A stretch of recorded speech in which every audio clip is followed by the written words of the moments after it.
Yeah. This is Claymates on the Super NES. I guess we can call this a research stream. It's a game that I played on launch back in the mid-1990s. I think it was like maybe 1993, 94, I want to say. This game was developed by Visual Concepts, the company that eventually wound up working on the NBA 2K series. I don't know if they did the NHL 2K series, but they definitely did the NFL 2K series and the NBA 2K series. If this kind of looks like Putty Squad, well, you're not alone. This game was using the same how do I describe this?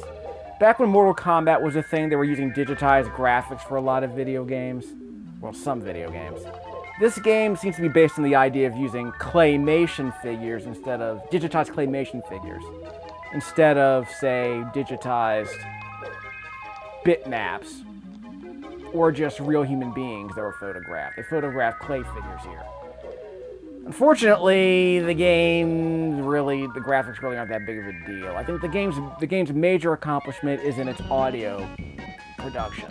Nintendo Power specifically noted how the ARDI drivers that Interplay created really extended the capabilities of the Super NES. They took a sample-based system and really expanded it in a lot of interesting ways. Let me show you this, by the way. This is a demo here. We're transforming to the mouse. We're going to go Sonic speed. Yep, we're going to go fast. So this footage here basically ends the conversation about whether or not the Super NES game could do blast processing. I mean, well, technically blast processing was like a marketing BS, but without getting into that whole conversation, this scene right here basically proves the Super NES could move a sprite as fast as the developers are willing to allow for it. Of course, you probably notice there's pretty much nothing on screen here except for this character who's running through an empty passageway, but hey. Proof positive the Super NES could have high-speed action prior to, what was it, Mohawk and Headphone Jack, whatever that game was. This is faster than Speedy Gonzales. It's faster than Death Valley Rally, but the obvious problem being that there's really nothing here. So it's just sort of here as a demo. I mean, I get the impression that entire portion of the game was like, hey, look what we can do with our graphics. Well, too bad the art's kind of terrible. This is an early 90s mascot platformer like many others of its type. Whoops. Can I jump over here and get back on that thing? Apparently so. This game does encourage exploration like a lot of 2D platformers did back in the day. And what matters here is whether you can wrangle control of your character to actually explore this map. See, they're trying to go for a Gumby look with this stuff, and it's not great. I was afraid of that, really. Bounce. You have decent air control, so I mean, the controls here are not so bad. I'm curious how this game would compare to something like Bubsy, which I actually haven't played yet. But I did play the first 2.5, 3 stages of this game. It was, it was a rental. It is what it is. But this game's major claim to fame, other than, the stupid clay gimmick, is that you can switch between different characters. So it's kind of like, I guess it's like Little Nemo, the Dream Master in that sense, is that you always have the ability, well, you can't switch at will. You have to pick up these power-ups to do that. Yeah, that little red dot right there isn't like an option. It's like a ghost ship in Life Force and Gradius. So you press the attack button and you get a projectile attack. But I think if you take a hit, you lose it. I think I already lost it. Oh well. Of course, these exploration-based platformers are so ridiculously complicated sometimes. They had to give you signs so that you knew where to go. So if you want to just explore, you can do this, which is what I'm doing. We'll speed run through the game later. I've always found myself wondering if I were to look at this cat can climb walls. I've always wondered how I would make a platformer like this. But as soon as Mario Maker comes out, I'll get a chance to see, all the rules I can break when it comes to platforming. And I would definitely do an exploration-based platformer. It would just have a lot more fast traveling. I can't do anything with this. Triangle? There is no triangle button on the Super NES. I don't know what I was thinking. Never mind. As I was yammering about earlier, this game's major achievement is on the audio stuff. It's on the audio front. Nintendo Power liked to boast about how its sample-based processor was so versatile. Obviously compared to the Genesis, that's true. What was really interesting about it is when the developers started really sort of mucking around with it and sort of expanding its capabilities. Obviously, Tim Follin did that on the Super NES when he did games like, you know, Spider-Man, the X-Men, Clock, Equinox.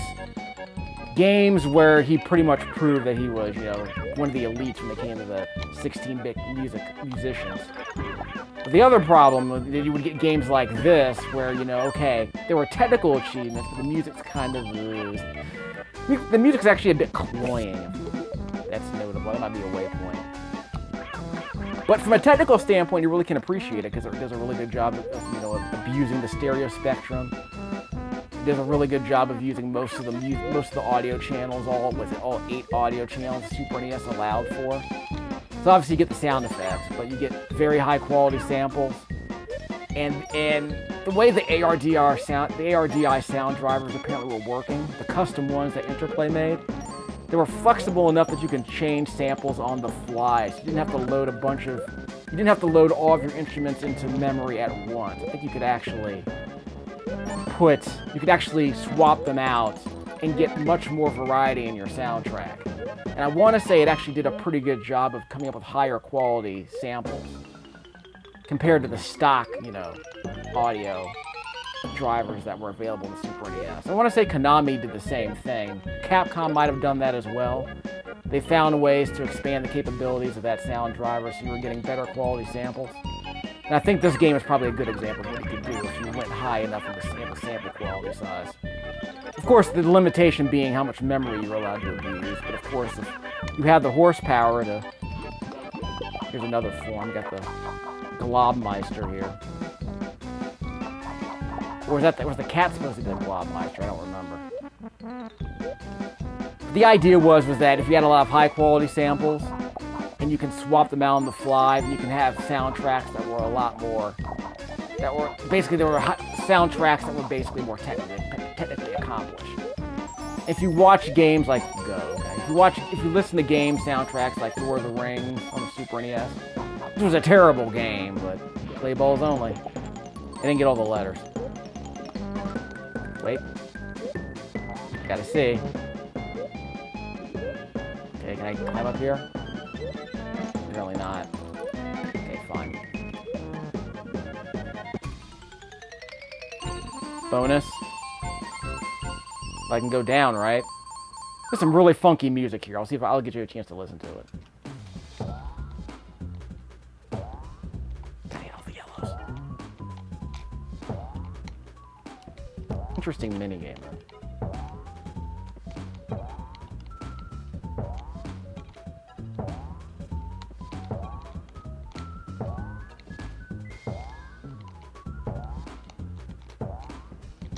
Got it.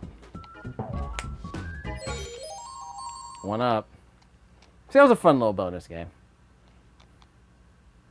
Mode 7, which Nintendo always loved. But again, the art isn't that great.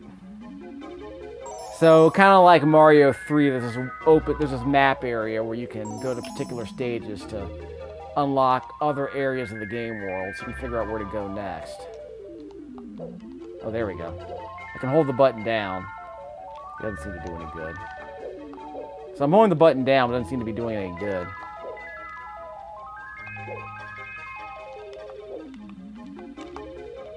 Okay, fine. Can I go this way? Nope.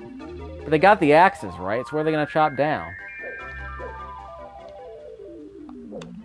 I don't know what's going on here. Oh, wait, I gotta push that. There we go. I actually had to push that. Now we're in business. So now the robot lumberjacks just opened up the next area. So I'll probably be able to talk more about the music later. But the music in Stage 2 is actually exceptionally good. So I'll give you a chance to listen to that later. But the music in the first area is suitably appropriate for the setting, obviously. It's thematically appropriate. But it feels like, again, it feels more like a, you know, like a proof of concept. The soundtrack is okay. Nintendo Power called this one of the best Super NES soundtracks of all time as of January 1994. But again, I think it was kind of like Clayfighters, where it was more of a technical accomplishment than them actually saying that the music was actually good, because it really wasn't that great. But it was good to see them, you know, expand the capabilities of the sound chip. Because this isn't a soundtrack you could do on the Genesis. It's just too demanding.